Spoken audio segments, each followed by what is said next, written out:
Sa isang isla sa Sabah,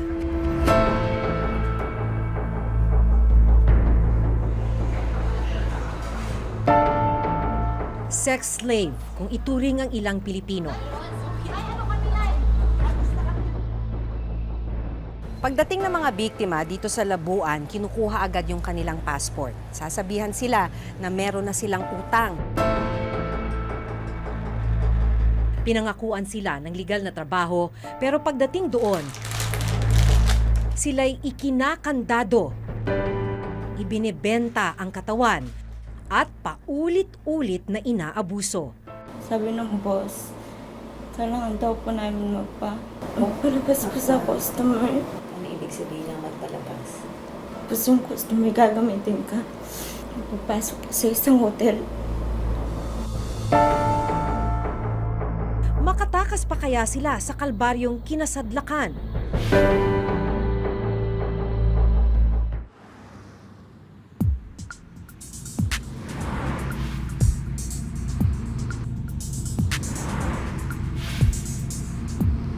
Disyembre ng nakaraang taon, tinungo namin ang isla ng Labuan.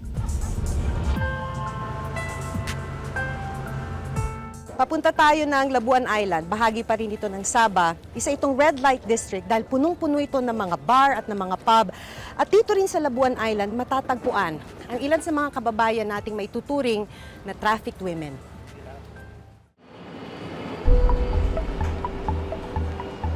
Mula Kota Kinabalu, kailangang sumakay ng isang ferry papunta sa isla. Isa sa dinarayo dito ay yung kanilang entertainment na buhay pagsapit ng gabi.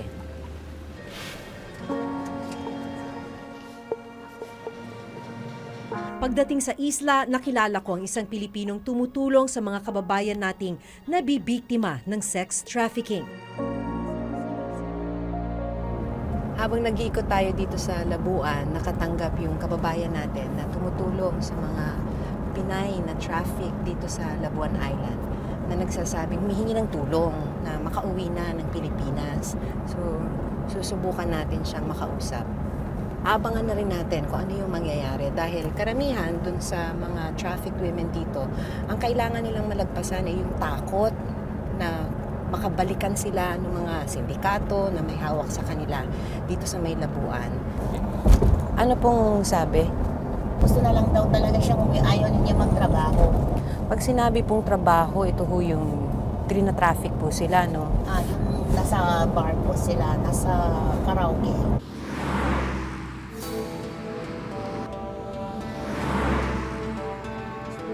Sa patuloy naming pag-iikot, nadaanan namin ang mga bar na sinasabi ni Mercy.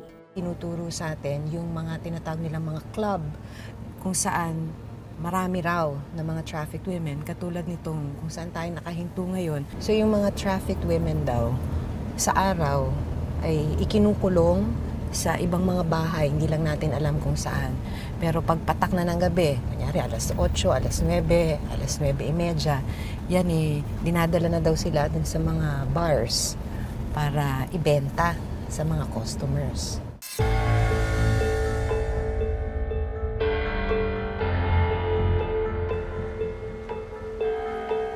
Pagkagat ng dilim, unti-unti na rin nabubuhay ang mga ilaw ng mga club at pub sa Labuan. Isang asset ang sinubukang pumasok sa isa sa mga bar.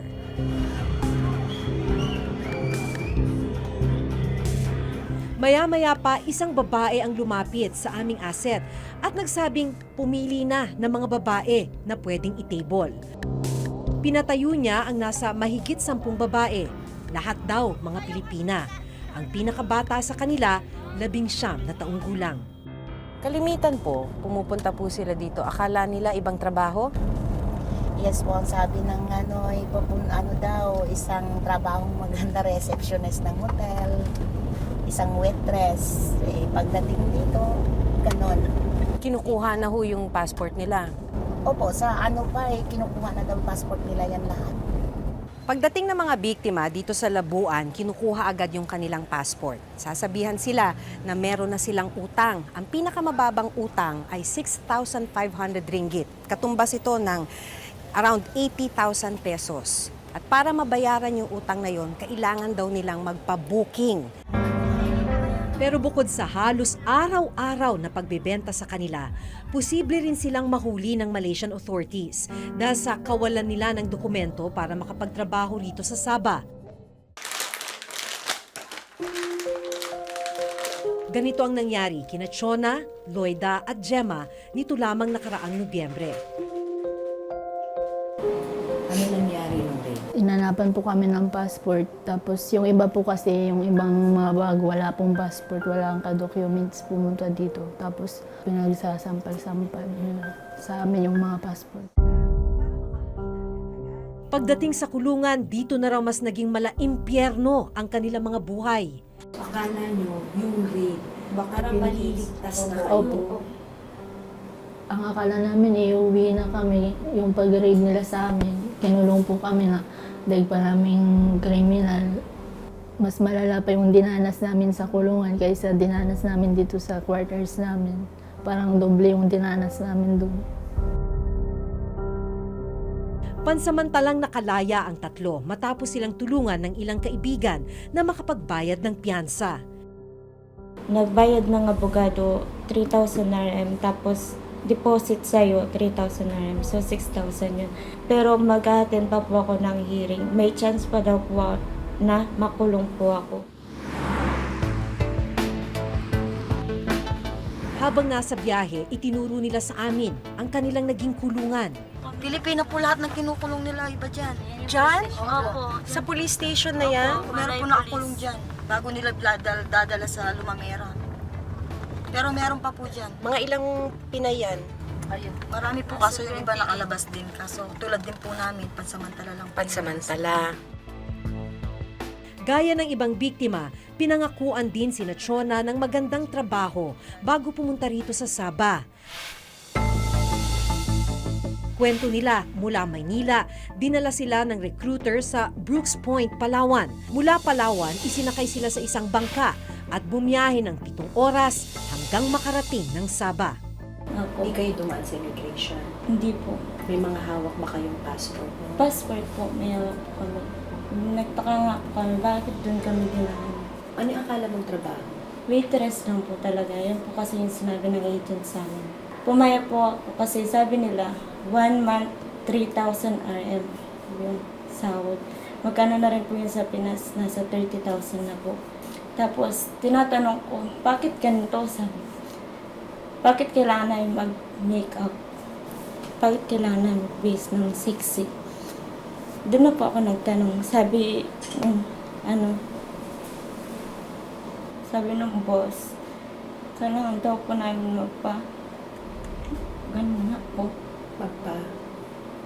Magpalabas. Wala na po akong magawa. Kailangan daw po namin makabayad ng utang. Ano ibig sabihin ng magpalabas? Magpalabas po sa customer. Tapos yung customer gagamitin ka. Pupasok po sa isang hotel. Gaano katalas sa isang gabi? 2 beses po. Araw-araw? Kung meron po may gusto sa'yo, kailangan mo sumama. Pag wala po, wala daw po ang kikitain. So araw-araw kayong nire-rape na? Opo. Binabayaran lang sila ng kanilang manager sa club 2 beses sa isang buwan. Pero dahil lubog sila sa utang, kadalasan kakarampot lang ang napupunta sa kanila. Maliban sa pambubugaw at panggagahasa, ang iba sa kanila nakakaranas rin daw ng pananakit na pisikal. Pag kinukulit nila na baka pwede na kaming umuwi, ayaw po nilang payagan, lalo na po pag malakas po yung babae. Kunting dahilan lang po ginagawa po nilang malaking bagay na sinasaktan po nila. Pag sinasaktan, sampal na? Bilang bugbog po. Pagkatapos nilang magtrabaho, ikinukulong naman sila sa mga kwarto na kung tawagin nila ay quarters. Sino lang may hawak ng Yung susi? mami po namin, Pilipina din po siya. Kahit po lang po ang makiusap kami. Magpapadala po kami. Tawagan ko muna si boss. Kailangan ko muna siyang tawagin. Siyempre, kailangan na po ng pamilya namin magpadala ay yung pera ko. May oras din po yun, 30 minutes lang po yung panlabas ko. Pero ang mas masaklap, isa sa mga Pilipinang nabiktima ng sex trafficking dito sa Sabah, napatay ng lalaking nag-booking sa kanya. Sa liblib na kalsadang ito, natagpuan ang bangkay ng isang Pilipina na isa sa mga trafficked women dito sa Labuan Island. Nakita yung naaagnas niyang bangkay dito sa may gilid ng kalsada.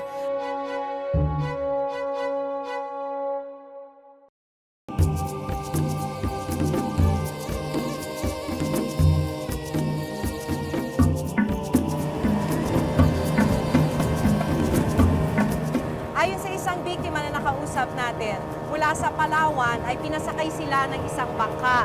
11 babae sila noon. 9 na oras silang nasa laot hanggang makarating sila ng Sandakan sa Sabah. Mula naman sa Sandakan ay pinasakay sila ng bus na naghatid sa kanila hanggang Kota Kinabalu. Mula Kota Kinabalu ay sumakay sila ng speedboat tulad nitong sinasakyan natin ngayon hanggang makarating ng Labuan Island.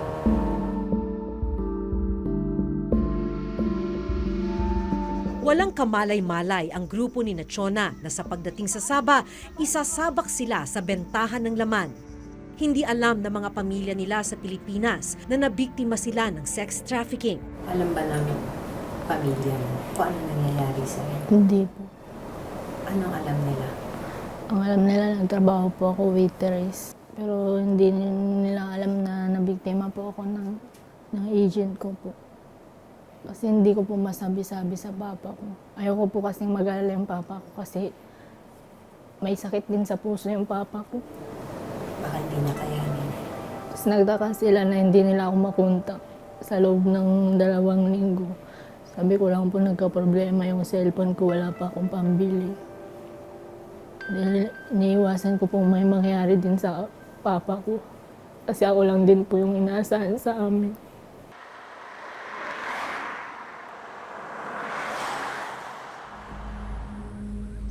Pero ang mas masaklap, may pagkakataong mitsan ng buhay ng ilan nating kababayan ang kinasadlakang kalakaran. Taong 2016, napatay ng lalaking customer ang isang Pilipinang traffic victim. Sa liblib na kalsadang ito, natagpuan ang bangkay ng isang Pilipina na isa sa mga trafficked women dito sa Labuan Island. Ayon sa investigasyon ng mga pulis, binuking yung Pinay sa isang bar sa may sentro ng Labuan Island. Yun na yung huling pagkakataon na nakita siya. After a month, nakita yung naaagnas niyang bangkay dito sa may gilid ng kalsada. At ayon din sa autopsy, basag yung kanyang bungo at napakarami niyang saksak sa iba't ibang bahagi ng katawan. Ang grupo ni na Mercy ang gumawa ng paraan para mauwi sa Pilipinas ang bangkay ng biktima. Hanggang sa ngayon, wala pa rin daw nahuhuling suspect sa pagpatay sa biktima. Sa kinakaharap na kaso ni Nachona, sinubukan daw nilang humingi ng tulong sa Embahada ng Pilipinas sa Kuala Lumpur. Paano ka humingi ng Nung tulong sa- kakalabas ko lang po nun, kasi inisip ko yung mga kasama ko.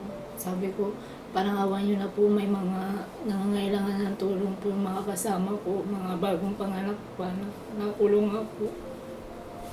Gusto namin sana ibalik na kami sa Pilipinas. Iyon po, sabi sa amin, hintayin nyo na lang yung tawag. Kung may tatawag sa inyo, kinuha lang po yung number ko. Tapos, hinihintay ko po yung tawag. Tapos kapag tinatawagan ko po, dinidecline na po nila yung tawag namin. Dinireject. Mula nung umpisa, ang gusto nyo nang makauwi. Opo, kahit po wala na po kami, dalawi lang po kami. Sabi nga po namin, kahit tisin na lang namin yung hirap sa Pilipinas at least hindi naman gaano kahirap yung naranasan namin dito. Sinubukan naming makipag-ugnayan sa Embahada ng Pilipinas sa Malaysia. Kung pwede mabigyan ng legal representation yung mga babaeng nakakulong pa, tapos itong nakalabas, baka naman we can bring them home. Sige, Conjen. Apparently, ang sinasabi ng embassy, hindi nila alam kung ano yung nangyari the past month na nagkaroon nga ng mga several raids, tapos inaresto instead na ni-rescue yung mga kababayan nating Pilipinas. Hintayin natin yung kanilang magiging aksyon. Nangako naman sila na gagawa sila ng mga hakbang, lalo na dun sa pagpapauwi ng mga kababayan natin. Matagal nang nangyayari ang sex trafficking sa bahaging ito ng Sabah. 10 taon na ang nakararaan ng unang siyasatin at ilantad ng Reporter's Notebook ang iligal na kalakaran at ang naging pagdurusa ng mga biktima sa Sabah. May kumuha po ng passport namin. Yun po ang nagpa-check. May binayaran po yun ng taong nag-recruit sa amin.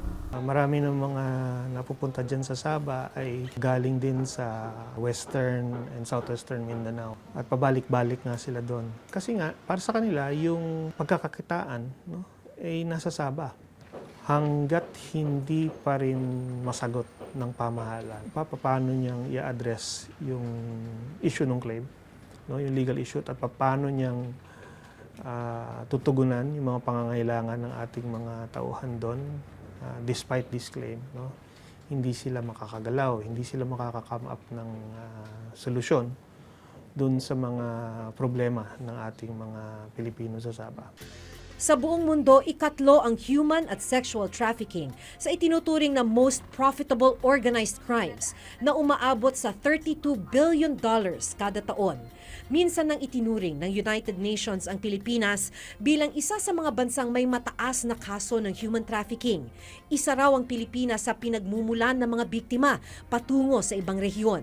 Bilang tugon, binuo ang Interagency Council Against Human Trafficking o IACAT na naglalayong mapigilan ang trafficking sa mga Pilipino at ang maparusahan ang mga traffickers at illegal recruiters.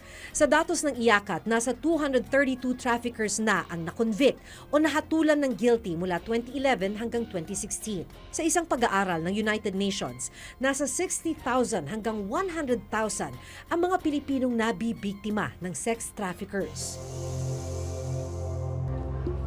Maparusahan man ang mga traffickers sa Pilipinas, wala namang kasiguruhan ang kahihinatnan ng mga biktimang nakakulong sa ibang bansa, gaya ni Chona. Yes, when reports like this reach our embassy, they immediately make a diplomatic representation to the Malaysian government to solve these abuses.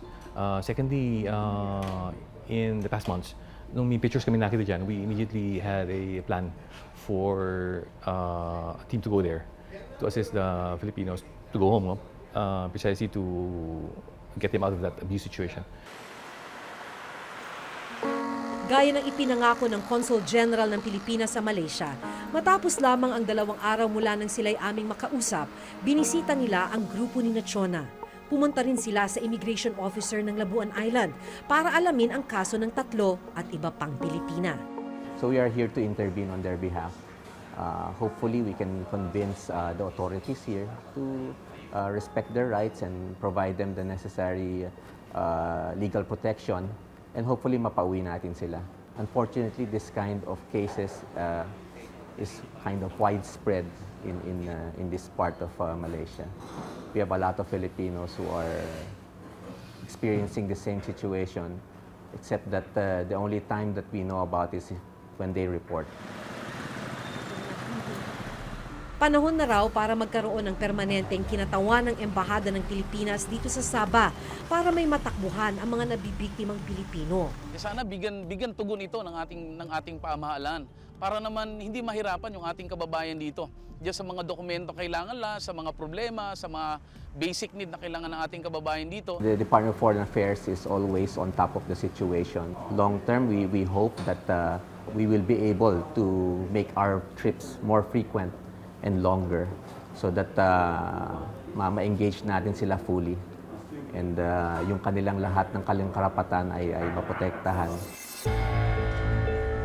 Kailangan rin daw magkaroon ng mahigpit na pagbabantay sa mga pantalan, airport at maging sa mga tinatawag na backdoor para mapigilan ang pagpuslit sa mga Pilipino. Matapos ang unang hearing sa Sabah, nagpasya ang korte na muling ikulong sina Chona, Loida at Gemma habang patuloy na dinidinig ang kanilang kaso. Umaasa silang sa tulong ng DFA at Embahada ng bansa, agad na silang makakalaya at makakauwi ng Pilipinas para muling makapagsimula. Gusto naman po namin umuwi, hindi naman makakauwi. So, ganito na lang po siguro, hintayin na lang namin hanggang kailan kami papauwiin. We are sending funds there to hire lawyers to defend them as part of our advocacy. So yung case natin will have to continue with our defense of these 3 victims.